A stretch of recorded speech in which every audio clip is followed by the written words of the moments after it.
ఈ మహాలయ పక్షాల్లో మీ పితృదేవతలకు కాశీ మహాక్షేత్రంలో సెప్టెంబర్ 8 నుండి 21 వరకు జరిగే తిలాహోమంలో పాల్గొనండి. నమస్కారం, శ్రీమాత్రే నమః. ప్రస్తుతం మనతో పాటు ఉన్నారు శ్రీ విద్యాపీఠం వ్యవస్థాపకులు, గత 47 సంవత్సరాలుగా శ్రీ విద్యా ఉపాసనతో ఎంతో మందికి మంత్రోపదేశం చేసినటువంటి గురువులు శ్రీ గురు కరుణామయ్య గురువు గారు మనతో పాటు ఉన్నారండి. వారితో మాట్లాడి ఈ నవరాత్రులకు సంబంధించి మనకి ఎన్నో సందేహాలు ఉంటాయి, అవన్నీ కూడా గురువు గారి మాటల్లో విని నివృత్తి చేసుకుందాం. గురుగారు నమస్కారం అండి. చాలా సంతోషం. ఎప్పుడు అమ్మవారి గురించి ఆలోచన వచ్చినా ముందు మీరు గుర్తొస్తారు. ఆ స్ఫురణ అలా కూర్చుని అంటే ఏదైనా చెప్పేటప్పుడు కూడా, అంటే నేను సోఫాలో కూర్చునేటప్పుడు కూడా నాకు గుర్తొచ్చేది మీ మాటే. ప్రతి చోట ఆవిడే ఉంటుంది, ఆవిడ ఒళ్ళోనే కూర్చున్నాను అనుకో అనే మాట చెప్పారు మీరు మొదటిసారి కలిసి. అదే ఎప్పుడు అలా గుర్తొస్తూ ఉంటుంది అనమాట చెప్పిన విషయాలన్నీ కూడా. చాలా సంతోషం మళ్ళీ మళ్ళీ మిమ్మల్ని కలవటం.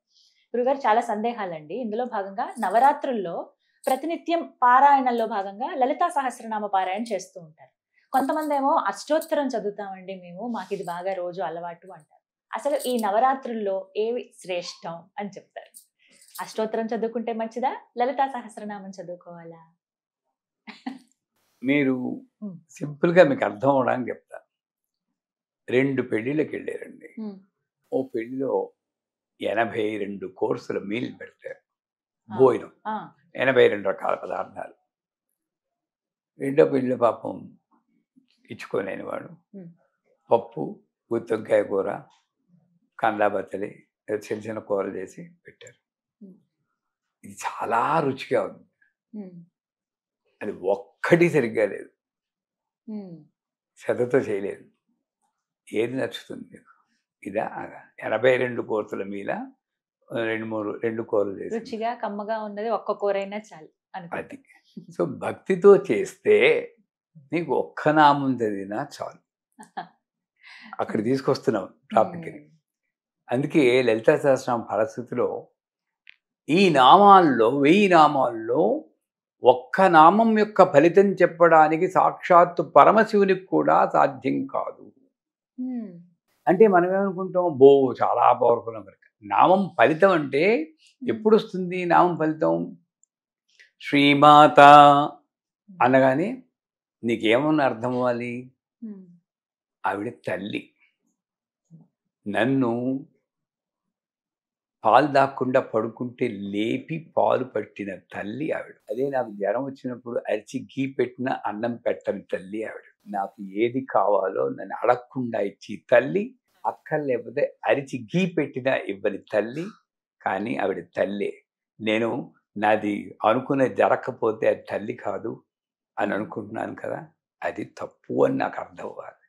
ఇంత భావన నేను పెట్టుకుని శ్రీమాత అనగలగాలి. చేస్తున్నావా? ఒక మాట అనేస్తా. ఇంకా భాస్కర్ రాయని వారి అసలు లలితా సహస్రనామం అర్థం తెలుసుకోవాలంటే ఎవరైనా ప్రవచనకర్తలు అందరూ కూడా భాస్కర్ రాయని వారు మనకి ఆదర్శం. ఒక 600 పేజీలు ఉంటుంది అది, భాస్కర్ రాయని వారి భాష్యం. శ్రీమాత అన్న పదానికి ఒక 50 పేజీలు అర్థం చెప్పారు. అంటే అంత అర్థం తెలుసుకుని చేయగలిగితే ఒక్క నామం యొక్క ఫలితం కూడా చాలు. ఇంప్లిమెంట్ చేయాలి. తాపత్రయాగ్ని సంతప్త సమాహ్లాదన చంద్రిక అంటే ఏంటి? నీ నామం ఎవడైతే చదువుతాడో వాడికి ఆధ్యాత్మిక, ఆది భౌతిక, ఆది దైవిక తాపత్రయం ఉండకూడదు. నేనేం చేస్తున్నాను? ఆ పదం చదువుతూనే టైం అయిపోతుంది అనుకో, తాపత్రయాగ్ని సంతప్త అంటే ఎక్కడ నాకు అంటే చేసేది ఒకటి, చదివిది ఒకటి అవుతుంది కదా.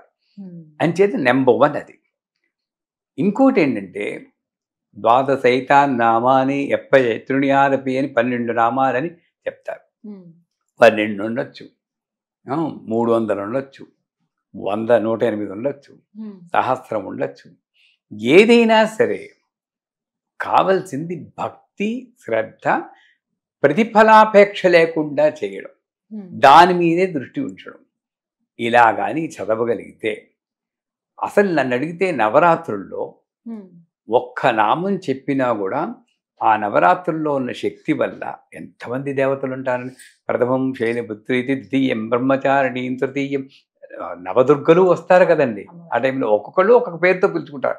అటువంటి దేవతా సమూహం ప్రకృతిలో ఉన్నటువంటి సమయంలో నేను సహస్రం చదవాలా, అష్టోత్తరం చదవాలా అని కాదు.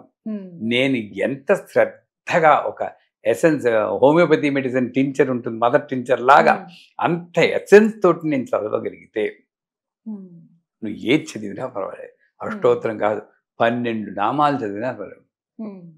సో ఇక్కడ కావాల్సింది క్వాంటిటీ కాదు, క్వాలిటీ అని తెలుసుకుంటే ఈ డౌట్ మనకి శ్రద్ధ ముఖ్యం అన్నిటికన్నా కూడా.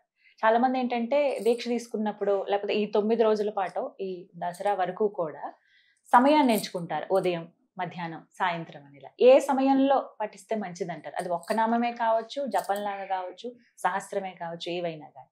సాధారణంగా ఉషక్కాలంలో బ్రహ్మముహూర్తం ఒకసారి మనం మాట్లాడుకున్నాం. బ్రహ్మముహూర్తంలో చేస్తే చాలా మంచిది.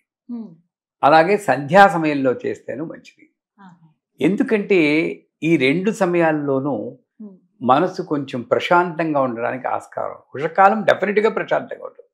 సంధ్యా సమయంలో ఇంకైపోయింది కదా, పడుకుంటాను అయిపోయింది అన్న ఒక రిలాక్సేషన్ ఈ మధ్యలోనే మనకి ఫ్రస్ట్రేషన్లో ఉండడానికి ఛాన్స్ అంచేత ఉషకాలంలోనూ సంధ్యా సమయంలో చేసుకుంటే మంచిది. దీనికన్నా ముందు మనస్సు ప్రశాంతంగా ఉండాలి. అందుకే ప్రతి సహస్రనామానికి ధ్యాన శ్లోకం అంటుంది. సింధూరారణ విగ్రహం తృణీనాం మాణిక్యమౌళి స్ఫురత్తారాయకశేఖరాం అని మొదలెడతారు. ఎందుకు? వాడికి తెలుసు, అమ్మవారికి తెలుసు, ఈడు వంటింట్లో 12 రకాల మూలు ఊహలు అన్ని వదిలేసి వచ్చి వండుతుంది, ఆవిడ సెటిల్ అవ్వడానికి నేను కొంచెం టైం ఇవ్వాలని. ఈ ధ్యానం అన్నది ఏంటంటే ప్రాపంచిక విషయాల్లో ఏంటి నేను ఆధ్యాత్మికానికి వచ్చినప్పుడు దాని నుండి ట్రాన్సిషనే ధ్యానం. అది నేను చూడకుండా సింధూరాణ విగ్రహం త్రినైనా మాణిక శ్రీమాతా శ్రీమహా అంటే అదే మూడు నువ్వు మెయింటైన్ చేస్తున్నావు. ఆ 3 నుండి ఈ 3కి రావాలి, వస్తేనే నీకు ఆ తాదాత్మ్యం చెందుతావు, మమేకమవుతావు. దానికోసం ధ్యానం పెట్టారని నా యొక్క ఆలోచన, మా గురువు గారి ఆలోచన. ఆ ధ్యానం చేస్తున్నప్పుడు మెల్లిగా రూపం, నేను ఎలాగా విగ్రహం కాదు అక్కడ, ఈ దహరాకాశంలో నిన్న రూపం చిత్రీకరించుకోవాలి. సింధూరారణ విగ్రహం త్రినయనాం అంటే కళ్ళు కనబడాలి, ఆ పీనవక్షోరుహాం వక్షస్థలం కనబడాలి, పాణిభ్యాం అరిపూర్ణ రత్నశకరం అది కలశం కనబడాలి, ఇవన్నీ కూడా గాజులు కనబడాలి, నగలు కనబడాలి, కలశం రత్తార హారోజ్జలాంగి వేళ్లాడుతున్న హారాలు కనబడాలి. ఎన్ని అర్థం తెలుసుకోగలిగితే అంత కొంచెం అయినా సరే తెలుసుకుని ఒక ఆకారం ఏర్పరచుకొని ఇక్కడున్న ఆకారానికి నేను శ్రీమాత శ్రీమహారాజ్ఞి, ఇక్కడుంది ఆకారం అని అందుకోసం పెట్టారు. అందుచేత సో ఏ సమయంలో చెప్పవచ్చు అంటే మనసు ప్రశాంతంగా ఉన్న సమయంలో ఈ సహస్రనామాలు లాంటివి చేసుకుంటే మంచిది. మామూలు వర్క్లో ఉన్నప్పుడు చిన్న నామం శ్రీమాత్రం శ్రీమాత్రం ఇంతకన్నా తీసుకోలేనే, అంత తీరుబడి లేదు నాకు, 3 పనులు ఉన్నాయి అని అక్కడ మాత్రం వదలకూడదు. మళ్ళీ శ్రీమాత్రేమ శ్రీమాత్రేమ శ్రీమాత్రేమ 100% సమయం మీద ఎఫెక్ట్ ఉంది. ఏ సమయంలో ఏ దేవత, కొన్ని ఇదైతే ఉగ్రదేవతల్ని రాత్రి సమయంలో జపం చేస్తే మంచిది, సాత్విక దేవతలు ఇక్కడ చేస్తే మంచిది అని ఉన్నాయి, దీంట్లో శాస్త్రాల్లో ఉన్నాయి. అని ఉన్నా సరే మనోధర్మం అని చెప్పి కృష్ణ భగవాన్ చెప్పినట్లు నాకు ఎప్పుడు మనస్సు ప్రశాంతంగా ఉంటుందో అప్పుడు తీరుబడిగా కూర్చుని నేను సహస్రనామం చదువుతాను. కానీ అలాగని మనసు ప్రశాంతంగా లేదని వదిలేయకుండా బిజీగా ఉన్నప్పుడు చిన్న మంత్రం శ్రీమాత్రే నమః మీ అందరికి చెప్పేది అదే, అది చెప్పుకుంటే చాలు, అన్నీ సమానమే. అయితే సమయానికి సంబంధించింది అని అక్కడ ఆగిపోకుండా ఆ సమయంలో చెప్పుకోవాలి, మిగతా సమయంలో టూకీగా చెప్పుకోవడం ఉత్తమం. ఇది ఒకటి అలవాటు చేసుకోవాలి ప్రతి ఒక్క అది అలవాటు చేసుకోవాలి. నేను అది చెప్పకుండా ఉండలేను అన్న స్థితి ఉండాలి, కానీ అయ్యో చెప్పాలే అని చెప్పుకోకూడదు. చాలాసార్లు ఫ్లైట్లో వెళ్తున్నప్పుడు ఇవాళ నేను సంధ్యావందనం చేయలేకపోయాను. ఎందుకు? పొద్దున్న 2:30కి లేచాను, ఆ ఫ్లైట్లో కూర్చో రాగానే మీ ఫోన్ పరిగెత్తాలి. నేను సంధ్యావనం ఆదరబదగా ఇలా చేయడం నాకు ఇష్టం ఉండదు. నాకు ఇదే సంధ్యావనం అంతే. అలాగా అంటే నా గురువు నేను చెప్పింది నేను అందరికీ అదే రూల్ అని నేను చెప్పను. నాకు మనస్సు ప్రశాంతంగా ఉన్నప్పుడు నేను చేస్తాను. ఇక్కడ చేసేది నేనేం ఆడుకోవట్లేదు పాడుకోవట్లేదు. ఇదికే అమ్మవారి గురించే పాడు ఏది అన్నీ ఒకటే. మళ్ళీ రేపు వెళ్ళగానే మామూలుగా సంధ్యావనం చేసుకుంటాం. అట్లాగా నాకు ఆ సమయంలో మనస్సు ప్రశాంతంగా ఉన్నప్పుడు నిర్మలంగా ఉన్నప్పుడు స్తోత్రం చేసుకోవడం, మిగతా సమయంలో చిన్న మంత్రం జపం చేసుకోవడం ఉత్తరం. అది సాధన రహస్యం. సహస్రనామం చదువుతున్నాము, ముగింపు ఏ విధంగా ఉండాలి? ఫలశ్రుతితో ముగించాలా, ఇంకా ప్రత్యేకించి ఇంకేమైనా నామాలు చదవాలా? అసలు ఫలశ్రుతితో ముగించమని అనడం అనేది లోకంలో ఉన్న వాడుకే గాని అసలు నన్ను అడిగితే సహస్రనామం చదవడానికి ముందు నువ్వు ఫలశ్రుతి చదువుకో. ముందే చదవమంటారు చెప్తున్నాను. అప్పుడు దీని వాల్యూ ఏమిటో తెలుస్తుంది. అంతే, మర్చిపో ఇంకా. అమ్మో ఇంత గొప్పదన్నమాట. ఇప్పుడు మీరు సుమన్ టీవీకి వచ్చానండి. రావడానికి ముందు సుమన్ టీవీ అంటే ఎంత పాపులరో నేను చూసుకుంటాను. అబ్బో ఇంత గొప్ప టీవీ అనమాట, ఇంతమంది చూస్తారన్నమాట అంటే ఒక నిబద్ధత ఉంటుంది.